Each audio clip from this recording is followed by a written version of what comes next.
Previously on Insights. Aubria, thank you for coming on to the show today. I am a Caribbean American and I live in New York City. And I am a founder, for a leadership development company, Scrappy Project. But I'm also a children's book author. I released 7 books in 6 months, between 2023 and 2024, The Adventures of Boo and Shin. And I'm recently, I've been really just focusing on writing more about leadership development, working with individuals and companies to develop their leadership teams and, really zero in on the types of culture that they want to have, but also taking ownership of the culture rather than leaving it to, entry-level staff to, get the alignment that they're looking for. I am altering my teaching years. My students, kind of flipped one of my assignments back onto me, and they were like, "You're always asking us what our 5-year plan is. What's your 5-year plan?" And, I was smack in the middle of the last 5-year plan because I should have been in law school at that point. Like, it was well past 2009, but I wasn't. I wasn't even thinking about law school anymore, to be honest. And part of it was like, I was just in a different place mentally at the time.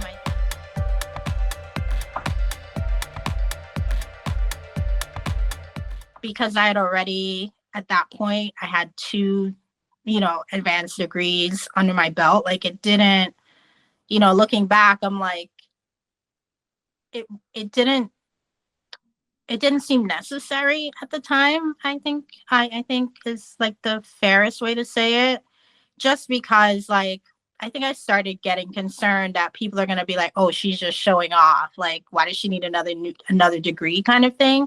And so it was less about, I think, my internal desire to be a lawyer and more about, what are they going to say? Like, how many degrees do you need? Like, kind of thing, Yeah. And so, but I ultimately got over it because the 10-year-old version of me who wanted to be a lawyer still wanted that, like, badly. And so I remember, being honest with my students about the fact that, like, I haven't done anything in my last 5-year plan.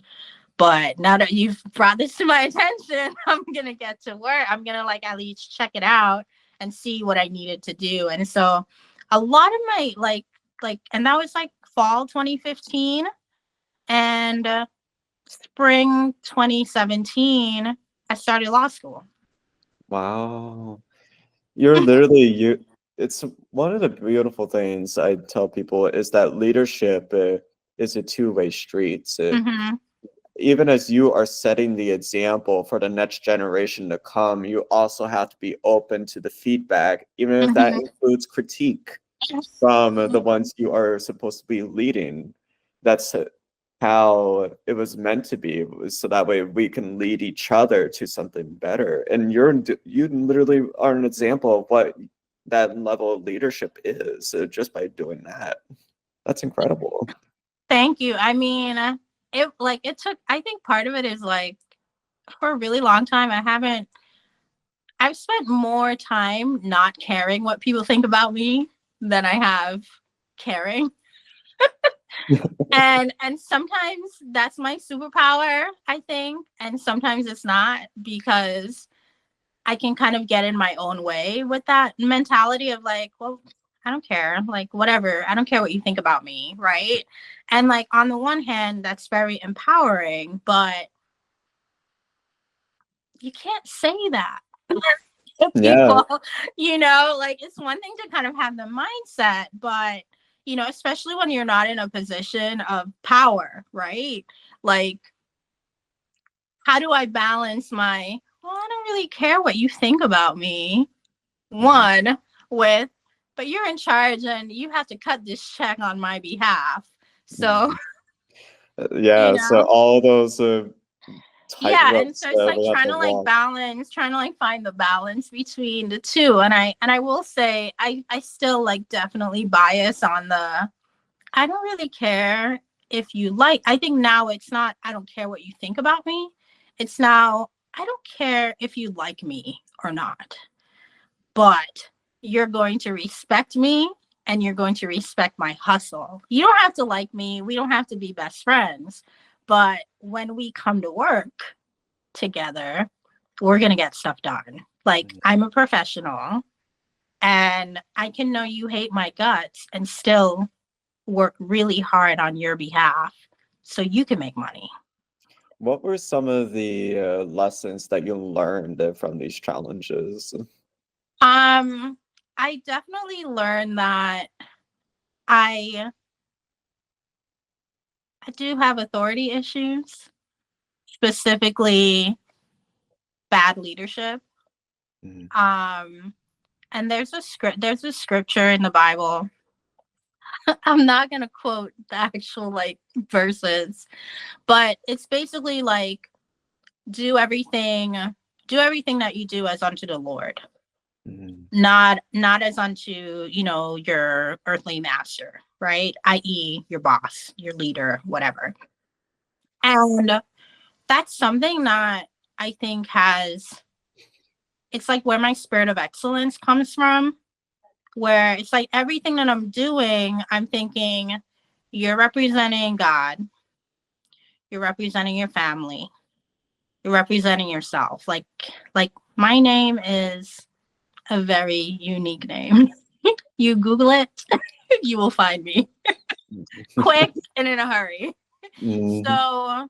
So as much as I don't care what people think of me, I still tell them what to think. Like, to me, I want when, no matter what people are saying about me, right? The resume, let's call it that, or the portfolio, the body of work, the body of experiences that I've had, the body of interactions I've had with people will always trump anything that anybody has to say about me, especially if it's not in alignment. And so how these challenges have helped me, it's really showing me how to own my narrative, and being responsible for my narrative, not allowing anybody to tell my story, but also not allowing anybody to tell my story to me. Because a lot of times when you're going through difficult experiences, it's very easy to internalize what people say to you, right? Or how somebody treats you. But remembering I am fearfully and wonderfully made by my creator, and that, eyes haven't seen and ears have not heard what he has in store for me, like being reminded of these promises of God. And it's like ultimately my faith is what has gotten me through a lot of these challenges. Because how do you get to this level of internalized validation such that you don't need anybody to tell you how great you are, without being cocky, without being like, or just without being self-aware, because that's possible as well. But realizing like, no, I'm made in God's image, and I've committed my life so far to at least producing at a level of excellence that is pleasing to him. And if I'm pleasing God, that's enough for me, if that makes sense. Exactly. No, I resonate with that so much, because a lot of what you're speaking to is letting your reputation go before you. It is allowing your own example to speak for you. Exactly. And I resonate with that so much. One leader to one leader to another. This of, we have to set that example. And like you mentioned too, you're fearfully and wonderfully made. And I don't think like for folks out there, Aubria is amazing. She's fearfully and wonderfully made. I'm fearfully and wonderfully made. All fearfully and wonderfully made. We all are. Exactly. And I'm not here to say like, oh, it's about God or Jesus, Allah, Muhammad, all this and that. What I'm here to say is that we are all beautifully here in this space with our gifts, with our talents, and living in alignment with your purpose leads you down the paths you need to be so that way you can make the changes that are so necessary in this world. No, I completely agree with that.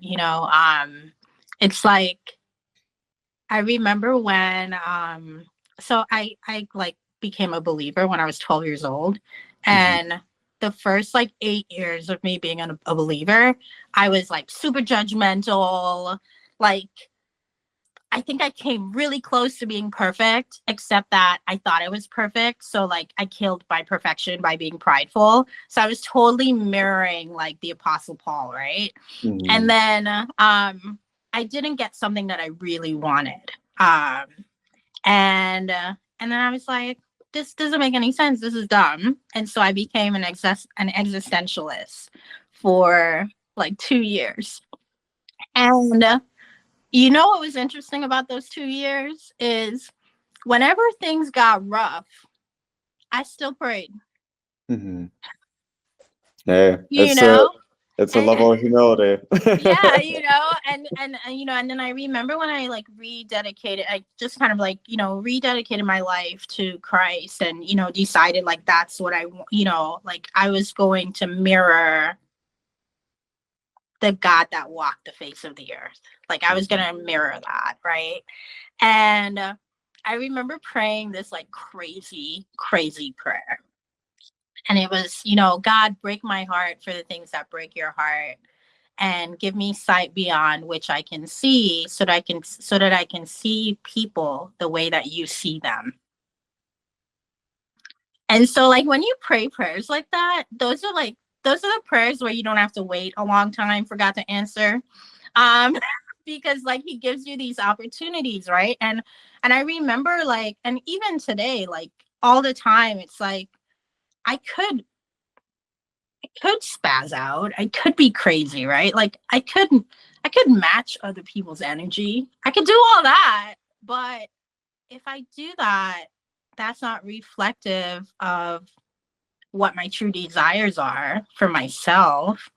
And then two, it's actually not good for my mental health either. Because now I gotta be out here with a chip on my shoulder, looking all mad, screwing up my face, like pretending the steak's not good when it's good. Like, it's like too much energy to do all of that. And so like to me, I was actually on a panel, and we were talking about like the importance of just having a set of values that, you live by, like a set of beliefs and systems that you live by, that so that when you come into the world, and you're dealing with people, you're engaging others, you're not seeking their validation in order to be happy, because you're showing up in your own wholeness already. One of the things I wanted to explore with you as well, because we talk about the sense of wholeness, and you and I have touched on this before in our private messages, but you talk about how your mom was this level of leadership. Can you walk me through more about how your mom was this influence on you in this way? Okay, so we're gonna call her Sylvia, because she is more than just my mom. And her name is actually Sylvia. And so my mom, she's the middle child, and I'm also the middle child. We also share a face. Like I look like she did when she was younger. She could not deny me even if she tried. And she has tried.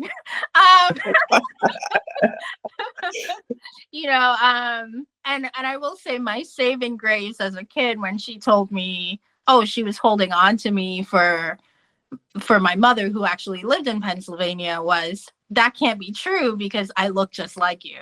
Um,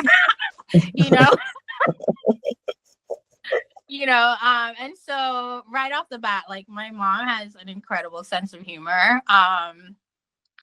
She is the queen roaster of all roasts. Like you don't want to be on the receiving end of one of her roasts because you don't even know it's happening until it has, and you don't actually fully process it until maybe like 3 or 4 hours later, and you're like, wait, she demolished me. But enough with this silliness. So my mom,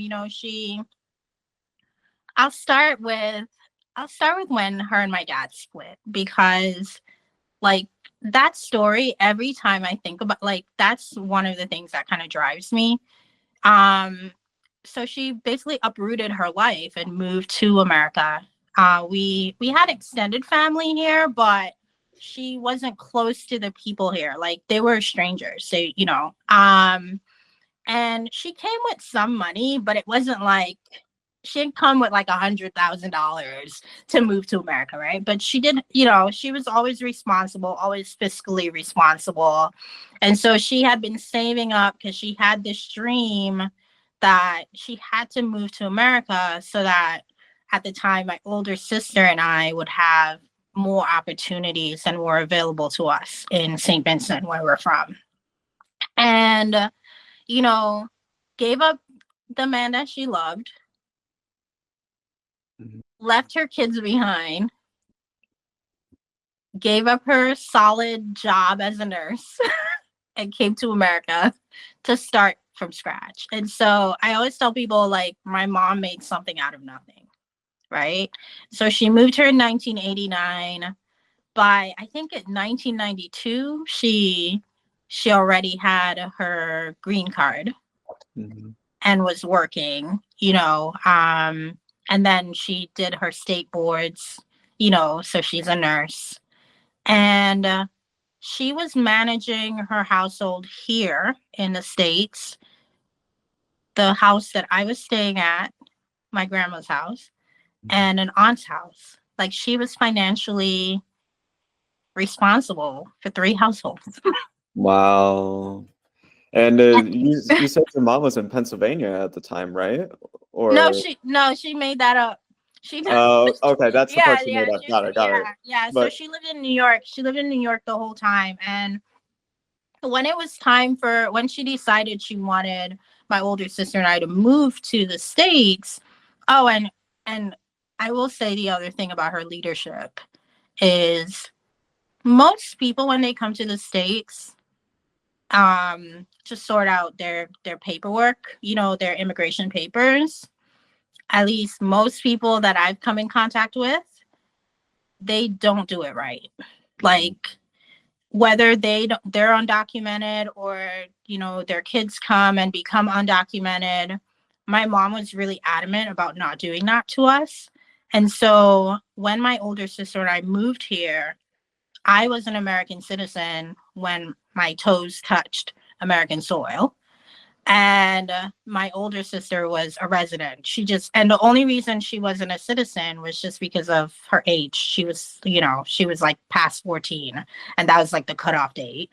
And, but like, we came ready to go to school, go to work, whatever, and it like the level of seamlessness that happened. Like when we moved in, like I moved the summer before I started 7th grade, and we didn't have any major issues with me acclimating in 7th grade. And I was in a completely different country, and like, I can say, oh, it was all me, but I was 12. Yeah. Your And mom so, like, really paved the way for you. exactly. Like, even just like choosing the right town to live in, the right school district that I would like be going, like these were all strategic decisions that she made based on this dream she had in her head of what her kids could be, right? And so you know, I have a younger sister now, and it's funny because like our mom, like I hate when people say, oh, like your mom, like my mom's like my mom and my dad, but like she kind of was like she and I don't even, to me it was like the station of parent and parenthood. She took ownership of that in a way that, you know, there are a lot of immigrant stories where moms or dads move to a new country and they forget about their kids and they start a whole new life and, you know, live happily ever after without like their first set of kids. Like that's a very common immigrant story. And I'm well aware that my mom chose us. That's You a know? and that's a testament to who your mom and her character is too. Yeah, and you know, and I don't like, it's crazy because even when she was dating my stepdad, like we didn't like, we kind of knew, but we weren't really sure because he never came to the house. Like she was that like protective of our unit, where it was like until she knew that she knew that she knew, he couldn't come around her kids, you know. And that's kind of like just who she was. Like she sacrificed a lot. Like I found out recently that she wanted to be a mechanical engineer. Oh wow. And it was just a dream that she just put away. Just put it away, you know. But that was something, and like she had never mentioned it once. And you know, we're just having this, you know, interview. Like I was interviewing her for a piece that I'm working on, and it comes out and I'm like, wait, I never knew that. Like walk me through it. And just like, and I'm sure there are other dreams that she gave up, you know. And so it's like, to me, she led her family in a way where she served us. She served us with her life, with her work, you know, with her sacrifices. And so I am a response to her sacrifice. You know, one of my running goals is when my mom looks at me, she is pleased, you know. It's kind of like that scripture where it says, you know, when I go to heaven, like God's gonna look at me and say, well done, my good and faithful servant. Well, for me, it's like I want, when my mom looks at me, she's thinking, oh, I got a return on my investment. Right. And each of my siblings like do that in their, you know, in their own lane as well. And so, and to me, it's like we always say, and when I say we, it's probably more me now, we're actually like different. We're like the spectrum of our mother. And so my older sister is the more, you know, like demure, you know, introverted version of my mom, very thoughtful about things, you know, considering every angle before making a move. My mother's caution, right? My younger sister is a quick decision maker, you know, very impulsive in her decision making as well. Worried about cleaning up the bits later than trying to wait to plan, you know. So call her call her Elon Musk. Yeah. You know, and then you have me in the middle where I could be thoughtful and introverted, and I actually think my personality is very much introverted because after we're done talking, I'm probably going to have to take a nap. And that's how I gauge it. That's the only gauge I have for it, is just like how much energy it takes for me to just like even be interacting with people, like how tired I get. but on the flip side, so I'm like cautious. I'm strategic. I think about things, even the things that don't make sense make sense. Mm-hmm. But on the flip side, I can also be very impulsive. I can also pivot very quickly. So like last year, I left a job on the 25th of October. I started Scrappy Girl Project the 26th of October. So there was like no lead time. There was no, but I had been thinking about Scrappy Girl Project for quite some time. I just moved up the timeline for when we were going to start. When you think about all the obstacles and hurdles that young Aubria went through, what advice would you give her if she came up to you for them? I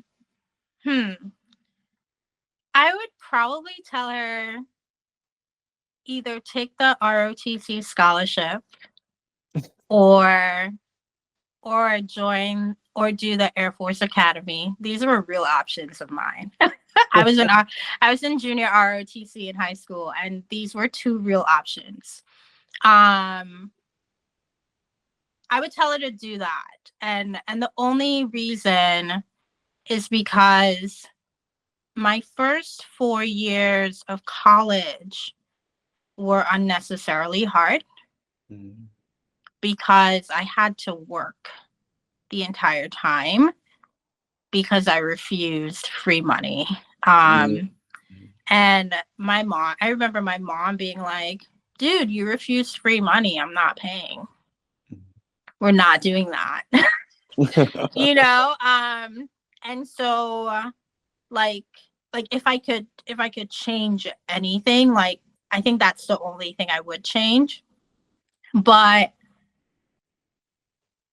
looking back at everything I learned in that 4 years, including the fact that I was managing people at 18 years old, like my whole life would have shifted completely, right? It would just be a completely different life. Like I might not be here talking to you right now. I might be a complete stiff. I was a snob when I was in high school because I was very smart and and I thought I was perfect. So I mean, like I'm being honest, right? And so I think if everything had gone the way that I wanted it to, I don't know that I would have as high emotional intelligence and social intelligence that I have today. And this is and it's funny because I hadn't really considered that until last year when I tried dating for the first time in like 5 years or something. And I was talking to, a prospect who, this guy, he was like a trauma surgeon, like brilliant, whatever. And he was like, oh, what's your IQ? Which obviously matters to a trauma surgeon, right? And I was like, well, I hadn't been tested in a while. And so I was like, well, the last time they tested me, I was a teenager and it was like a 163. And he was like, so you're like a genius then? And I was like, well, I guess, but like, I've met people who call themselves geniuses and like, they don't know how to talk to people. So, yeah, the reason why we have half the problems that we have in the world, isn't it? Right. And so for me, it's like, I don't go around telling people that what my IQ is, and I don't go around telling people I'm a genius. Like I'll say, oh, I've always been pretty smart. And so I remember after like talking to him for a while, like, he was kind of like, just your ability to communicate at the level that you do is kind of incredible. The way you think about things, like normally people with your IQ aren't able to have these very like human connections. And so, but then I think about my upbringing. I grew up in an extended family setting, then I had like periods of time where it was like just me and my mom. Then I was a big sister, then I was a little sister. And I've just had like all of these really great experiences that I wouldn't want to give away. I think advice to young Aubria: don't take that 2-year break from Jesus. Yes. Yeah, because Stay rooted, folks. Stay I think rooted. I think I'm still paying for some of those 2 years. Hey, but you know what? Your decisions made you to who you are, and they brought you here in this moment. Mhm. I'm so grateful that you are here with me in these moments. I am so grateful that you are doing this work that you are. And I am so grateful to be sharing this space with you. Thank you so much for coming on to Insight today, Aubria. The last question before we go. Mhm. There, you have this Scrappy Girl project, and you collaborate with clients. If they want to work with you, what is the best way of doing that? How do they Um, work with you? so on my website, I have a like exploratory call thing where you can just sign up to talk to me for 15 minutes at like no cost. And 15 minutes doesn't seem like a long time, but if you talk to people who have gotten 10-minute feedback from me, they'll tell you that 15 minutes could completely change your life. Yes, and it speaks to who you are as a person. The fact that Yeah. you've been able to, as Scrappy Girl suggests, you turned this what oftentimes is viewed as dismal or Mhm. nothing into something. Mhm. Mhm. It's incredible, the work you're Yeah. doing. Thank you. Thank you. Yeah. Thank you so much for having me. And I will say, like, I'm so grateful that I met you. Like, I know we haven't met in person yet, but I feel like you have been such a great encourager since I met you. Just somebody who doesn't have a mean bone in his body. And I'm just so grateful for that, because I think that, we don't have enough of that in the world. We don't have enough people who want to show love and show kindness. And, I think we need more of it. And so, I'm wishing you like blessings on blessings, so that you can keep doing the work that you're doing as well. Oh my gosh, my heart. Thank you. Hello, everyone. This is Justin Cobb, and that was Aubria Ralph. I am so grateful that she came onto the show today to share more about her journey, the Scrappy Girl project, and more. She's fantastic. I will go ahead and leave a link to her profile in the comments so that way you can get to know more about her and connect.